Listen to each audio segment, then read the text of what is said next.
¿Zelensky envía adolescentes y ancianos a la picadora de carne? Esta mañana Inteleslava Z publicaba un vídeo en su canal de Telegram en el que puede verse a Prigozhin hablando y acto seguido a 2 adolescentes y un anciano. Los 3 prisioneros fueron capturados en Bakhmut. Las imágenes hablan por sí solas y es difícil imaginar siquiera que esto sea falso. Prigozhin es retratado en Occidente como un criminal, pero lo cierto es que difícilmente pondría en juego su prestigio para prestarse a una mascarada así.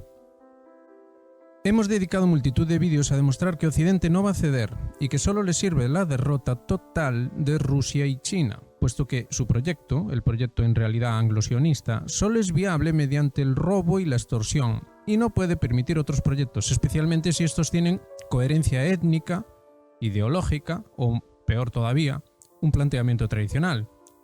Analistas como Thierry Meyssan llevan años denunciando cosas como la doctrina Zebroski, la doctrina Wolfowitz, etc.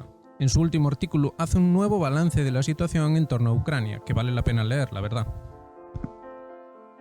La realidad de esta cuestión es muy simple, pero debido a la mezcla entre propaganda, una cultura profundamente viciada y un sistema educativo aberrante con unos resultados que aun dentro de los propios estándares modernos son catastróficos, resulta imposible llegar a un entendimiento de qué está ocurriendo realmente en el mundo.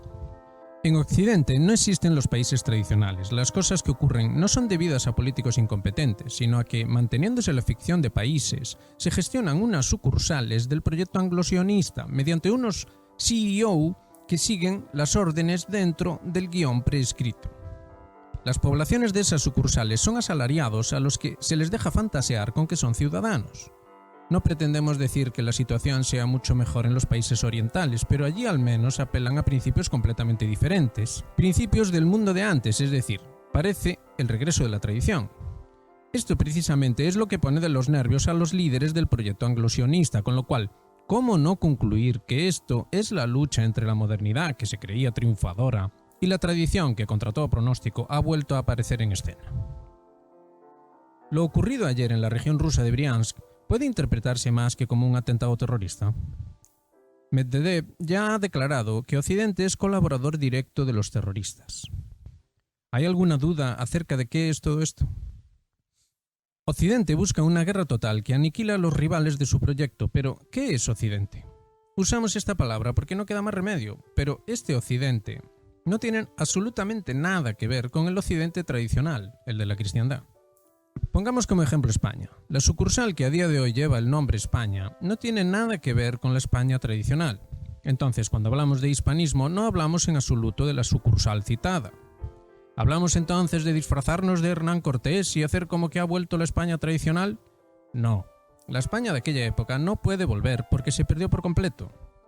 Entonces, lo que queremos decir con hispanismo es que sobre las cenizas de lo que quedó, se puede aplicar el signo de Jonás, es decir, volver a los principios, a las esencias que se simbolizan en las cenizas que quedan tras un fuego. Eso es todo. No volverá el Imperio Español ni nada de eso.